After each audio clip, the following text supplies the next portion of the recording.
اعوذ باللہ من الشیطان الرجیم بسم اللہ الرحمن الرحیم یا ایھا الناس کلوا مما فی الارض حلالا طیبا ولا تتبعوا خطوات الشیطان انہ لکم عدو مبین انما یأمرکم بالسوء والفحشاء وان تقولوا علی اللہ ما لا تعلمون وَإِذَا قِيلَ لَهُمُ اتَّبِعُوا مَا أَنزَلَ اللَّهُ قَالُوا بَلْ نَتَّبِعُ مَا أَلْفَيْنَا عَلَيْهِ آبَاءَنَا أَوَلَوْ كَانَ آبَاؤُهُمْ لَا يَعْقِلُونَ شَيْئًا وَلَا يَهْتَدُونَ وَمَثَلُ الَّذِينَ كَفَرُوا كَمَثَلِ الَّذِي يَنْعِقُ بِمَا لَا يَسْمَعُ إِلَّا دُعَاءً وَنِدَاءً صُمٌّ بُكْمٌ عُمْيٌ فَهُمْ لَا يَعْقِلُونَ یا ایھا الذین آمنوا کلوا من طیبات ما رزقناکم واشکروا للہ ان کنتم ایاہ تعبدون۔ اے لوگو، کھاؤ اس رزق سے جو زمین میں حلال اور پاکیزہ ہے، اور شیطان کے قدموں کی پیروی نہ کرو، یقیناً وہ تمہارا کھلا دشمن ہے۔ وہ تم کو صرف برائی اور بے حیائی کا حکم دیتا ہے، اور یہ حکم دیتا ہے کہ اللہ پر وہ باتیں تھوپ دو جن کا تم کو علم نہیں ہے۔ اور جب ان سے کہا جاتا ہے کہ ان احکام و ہدایات کی پیروی کرو جو اللہ نے اتاری ہیں، تو کہتے ہیں بلکہ ہم تو اس طریقے پر چلیں گے جس پر ہم نے اپنے باپ دادا کو پایا ہے۔ کیا اگر ان کے باپ دادا عقل سے ذرا بھی کام نہ لیتے رہے ہوں، کیا پھر بھی وہ انہی کے طریقے پر چلتے رہیں گے؟ جن لوگوں نے انکار کی روش اختیار کی ہے، ان کی مثال اس شخص کی ہے جو جانوروں کو پکارتا ہے اور وہاں پکار کی آواز کے سوا کچھ نہیں سنتے۔ وہ بہرے ہیں، گونگے ہیں، اندھے ہیں، پس وہ عقل سے کام نہیں لیتے۔ اے وہ لوگو جو ایمان لائے ہو، کھاؤ پاکیزہ چیزیں اس رزق میں سے جو ہم نے تم کو دیا ہے، اور اللہ کا شکر ادا کرو اگر تم اسی کی عبادت کرتے ہو۔ یہ سورہ البقرہ کی 21ویں رکوع کی ابتدائی 5 آیات ہیں جن کی تلاوت کی گئی اور ترجمہ پیش کیا گیا۔ آئیے اس میں غور و فکر کر کے ہدایات حاصل کریں۔ قرآن نے عالم انسانیت کو خطاب کر کے پہلے یہ دعوت دی کہ رب کی بندگی اختیار کرو، پھر خلافت الہی کے منصب اور ذمہ داریوں کی طرف متوجہ کیا۔ یہاں دوسری بار عام انسانیت کو خطاب کر کے پاکیزہ اور حلال روزی کھانے کی طرف متوجہ کیا جا رہا ہے، کیونکہ بندگی اور اطاعت صرف پوجا پرستش تک محدود نہیں ہے، بلکہ اس کے تقاضے سیاست و اجتماعیت اور خلافت کی ذمہ داریوں تک اور کھانے کمانے کے طور طریقوں تک وسیع ہیں۔ دراصل بات یہ ہے کہ زندگی کے جس گوشے یا میدان میں آدمی اللہ کی بندگی اور اطاعت سے غافل ہوتا ہے، وہاں اسے لازماً شیطان کے پیچھے چلنا پڑتا ہے، اور شیطان انسان کا کھلا دشمن ہے، جس کی دشمنی آدم و حوا کے ساتھ اس کے برتاؤ اور بہکانے کے معاملے اور واقعے سے واضح ہو چکی ہے، اور اس کا ثبوت اس طرح بھی فراہم ہوتا ہے کہ وہ ہمیشہ برائی کا حکم دیتا ہے۔ برے خیالات اور عقائد، برے اخلاق اور عادتیں، برے سماجی ڈھنگ اور طور طریقے، کمائی اور خرچ کے برے طریقے اور سیاست میں برے اصول کی طرف ہی لوگوں کو مائل کرتا ہے اور بلاتا ہے۔ اس طرح زندگی کے ہر پہلو میں فحش کاری اور بے حیائی کے کاموں کی چاٹ لگاتا ہے، اور اس طرح وہ انسانوں کے ساتھ دشمنی کا ثبوت دیتا ہے۔ پاکیزہ اور طیب چیزیں کھانے کی طرف متوجہ کر کے قرآن نے ایک مذہبی بیماری کا علاج کیا ہے۔ بہت سے لوگ دنیا میں غلط مذہبیت کا شکار ہو کر اور روحانیت کو پروان چڑھا کر حرص و آز میں مبتلا ہو کر اپنے جسم جان کو عذاب میں مبتلا کرنے میں مشغول ہوتے رہے ہیں اور کھانا پینا چھوڑتے رہے ہیں۔ قرآن کہتا ہے کہ گندی اور حرام چیزیں کھانے سے تو ضرور پرہیز اور گریز کرنا چاہیے، حرام چیزوں کے پاس بھی نہیں پھٹکنا چاہیے۔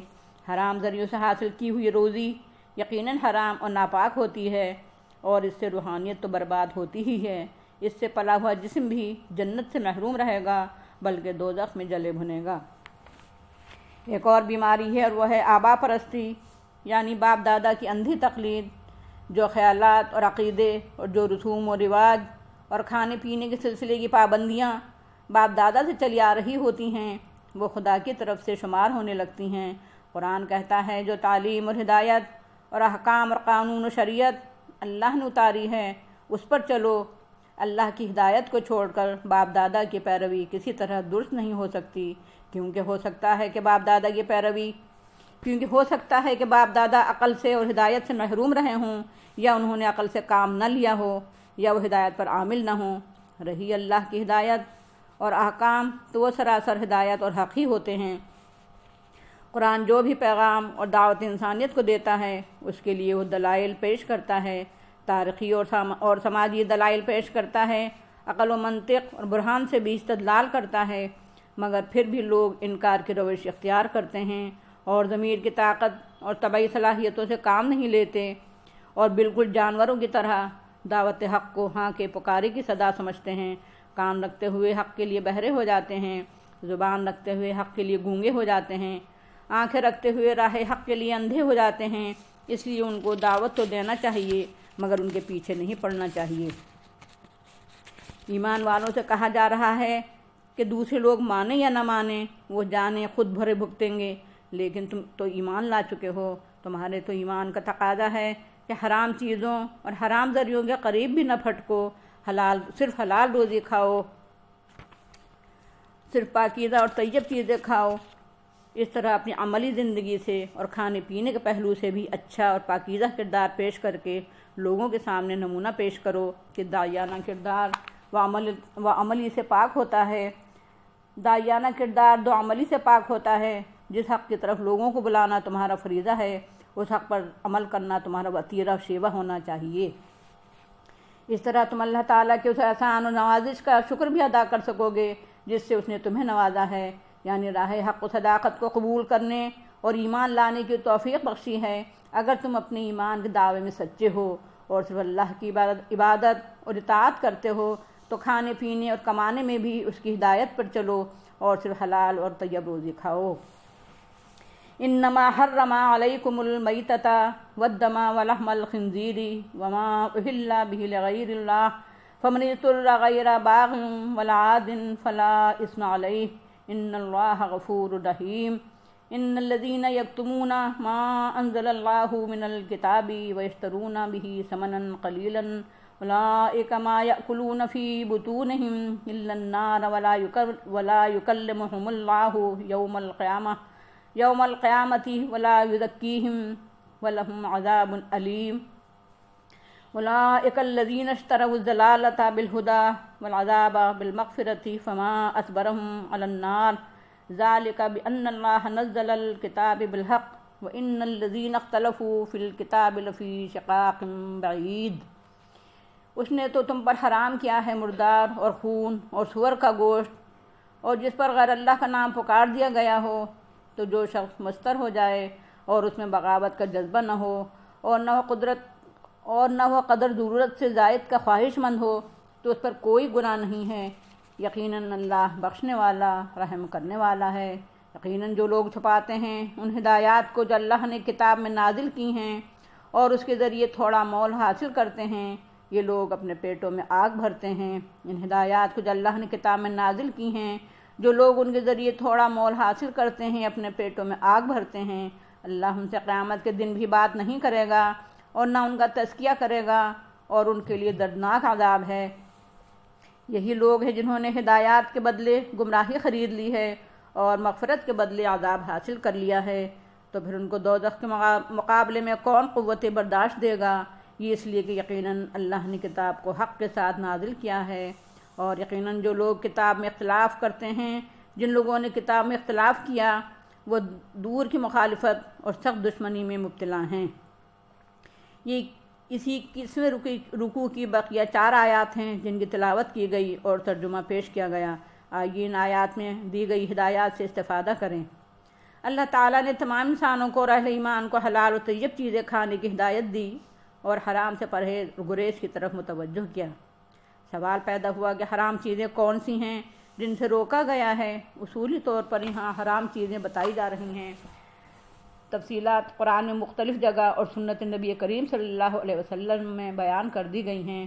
یہاں جن چیزوں کی حرمت بیان ہوئی ہے وہ یہ ہیں: مردار یعنی ہر وہ حلال جانور جو بغیر ذبح کیے ہوئے مر گیا ہو، دم مسفوح یعنی بہنے والا خون، جو ذبح کے ذریعے نکل جاتا ہے اور بغیر ذبح کیے جانور کے مرنے سے اس کے گوشت میں جذب ہو جاتا ہے۔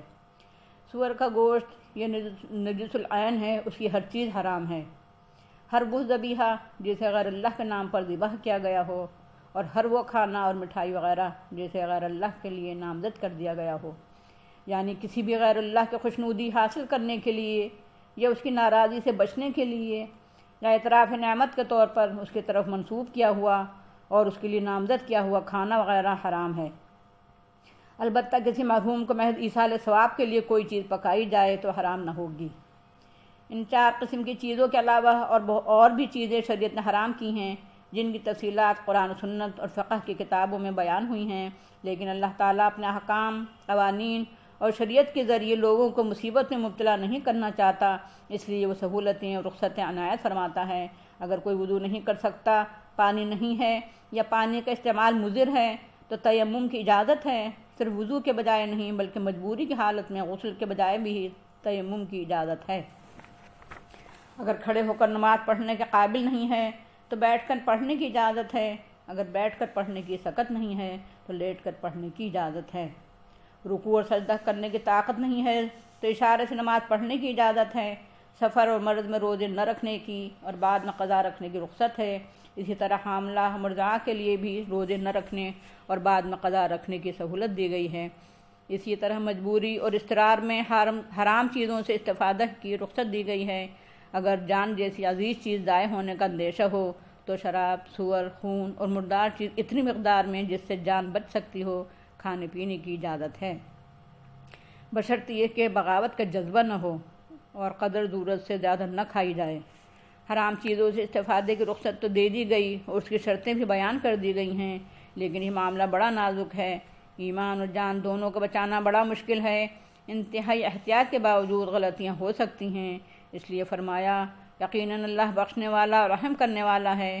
تم اپنے اختیار اور اپنی بساط بھر احتیاط سے کام لو، آگے اللہ کے سپرد کر دو، اللہ تمہاری کوتاہیوں اور لغزشوں کو معاف فرما دے گا۔ بہت سے پوپ، پادری، پیشوا، پیر، پنڈت اور پجاری اور پروہت ایسے ہوتے ہیں جو اللہ کے احکام کو چھپاتے ہیں اور اپنے عقیدت مندوں کو نہیں بتاتے ہیں، کیونکہ عقیدت مند ناراض ہو جائیں گے۔ وہ حرام کے ذریعے سے دولت رولتے ہیں اور خاموش رہتے ہیں۔ وہ غیر اللہ کی خوشنودی حاصل کرنے اور ان کے غیظ و غضب سے بچنے کے جذبے سے ان کے نام سے جانور ذبح کرتے ہیں۔ وہ دیگیں پکاتے رہتے ہیں مگر یہ دیکھتے رہتے ہیں، وہ مردار کھاتے رہتے ہیں، وہ شراب اور سود کے ذریعے اپنی تجوریاں بھرتے رہتے ہیں، وہ غیر اللہ کے لیے نامزد مٹھائیاں اور کھانے کھلاتے رہتے ہیں مگر یہ خاموش رہتے ہیں کہ ہمارے عقیدت مند ہم سے بدک نہ جائیں، تو پھر ہمارے بے شمار مفاد متاثر ہوں گے۔ اس طرح وہ کتمان حق اور کتمان علم کرتے ہیں اور آگ کے انگاروں سے اپنے پیٹ کا دوزخ بھرتے رہتے ہیں۔ ایسے حرام خوروں کو جہنم میں جھونکا جائے گا۔ اللہ تعالیٰ ایسے لوگوں سے بات بھی نہیں کرے گا اور نہ انہیں پاک کرے گا۔ ان کے لیے دردناک عذاب ہوگا، کیونکہ ان لوگوں نے جانتے بوجھتے ہدایت کے بجائے گمراہی اختیار کی اور ثواب کے بجائے عذاب مول لیا۔ پھر یہ لوگ دوزخ کے عذاب کو کیسے برداشت کر سکیں گے؟ اللہ تعالیٰ نے تو اپنے نبی بھیجے، اپنی کتابیں اتاریں، ان کے ذریعے حق کو واضح کیا، ہدایت کے تمام ذرائع پیدا کیے، حق اور ناحق کھول کر بیان کر دیا، لیکن انہوں نے ان مواقع کو کھو دیا۔ انہوں نے اپنی جہالت و نادانی سے، اپنی خواہشات اور شہوات کی وجہ سے، باپ دادا کی اندھی تقلید کی وجہ سے، شیطان کے پیچھے چلنے کی وجہ سے اللہ کی کتاب سے اختلاف کیا اور دور نکل گئے۔ یہ مختصر توضیح ان آیات کی، آئیے ان کے نکات بھی نوٹ کر لیں تاکہ انہیں ذہن نشین کرنا آسان ہو۔ قرآن تمام انسانوں سے کہتا ہے کہ حلال اور پاکیزہ روزی کھاؤ اور شیطان کے قدموں کی پیروی نہ کرو، کیونکہ انسانوں کا دشمن ہے۔ شیطان انسانوں کو برائی اور بے حیائی کا حکم دیتا ہے اور اللہ پر تہمت لگانے کے لیے ابھارتا ہے۔ قرآن کی دعوت ہے کہ اللہ کی اتاری ہوئی تعلیم پر چلو، لیکن لوگ باپ دادا اور پروجوں اور پرکھوں کے رسوم و رواج اور خیالات پر چلتے ہیں، خواہ ان کے باپ دادا علم و عقل اور ہدایت سے محروم ہی کیوں نہ ہوں۔ جو لوگ قرآن کی دعوت پر کان نہ دھریں، سنی انسنی کر دیں، ان کی مثال جانوروں کی سی ہے جہاں کے پکارے کی آواز کے سوا کچھ نہیں سنتے، اور وہ ایسے ہیں جیسے بہرے، گونگے اور اندھے، اس لیے عقل سے کام نہیں لیتے۔ ایمان والو، اگر تم واقعی اللہ ہی کی عبادت کرتے ہو تو پاکیزہ اور حلال چیزیں کھاؤ اور اللہ کے شکر گزار بندے بن کر رہو۔ مردار، خون، سور کا گوشت اور ہر وہ چیز جو غیر اللہ کے نامزد کر دی گئی ہو حرام ہے، خصوصاً وہ جانور جو غیر اللہ کی خوشنودی حاصل کرنے کے لیے ذبح کیا گیا ہو۔ اضطرار کی حالت میں حرام چیزوں سے استفادہ شرطوں کے ساتھ جائز ہے۔ ایک شرط یہ کہ بغاوت کا جذبہ نہ ہو، دوسری شرط یہ ہے کہ قدر ضرورت سے زیادہ استعمال نہ کیا جائے۔ کتاب اللہ، سنت رسول اللہ صلی اللہ علیہ وسلم اور شریعت کے احکام کو چھپانا اور اس حرکت کے ذریعے دنیا کمانا پیٹ میں آگ کے انگارے بھرنا ہے۔ ایسے لوگوں سے اللہ تعالیٰ بات بھی نہیں کرے گا اور نہ انہیں پاک کرے گا۔ ایسے لوگوں کے لیے دردناک عذاب ہے، کیونکہ ان لوگوں نے ہدایت کے عوض گمراہی اور ثواب کے بدلے عذاب خرید لیا ہے۔ اللہ نے اپنے کتاب میں جو کچھ نازل کیا ہے وہ حق ہے، خواہ وہ عقائد ہوں، اخلاق ہوں، معاشرتی، معاشی یا سیاسی اصول و احکام ہوں، یا زندگی کے کسی پہلو سے متعلق ہدایت ہو۔ جو لوگ اللہ کی کتاب سے اختلاف کرتے ہیں ان کو حق سے انکار کی سزا یہ ملتی ہے کہ پھر ان کا راہ راست پر آنا بہت مشکل ہو جاتا ہے۔ وآخر دعوانا الحمدللہ رب العالمین۔ السلام علیکم ورحمۃ اللہ وبرکاتہ۔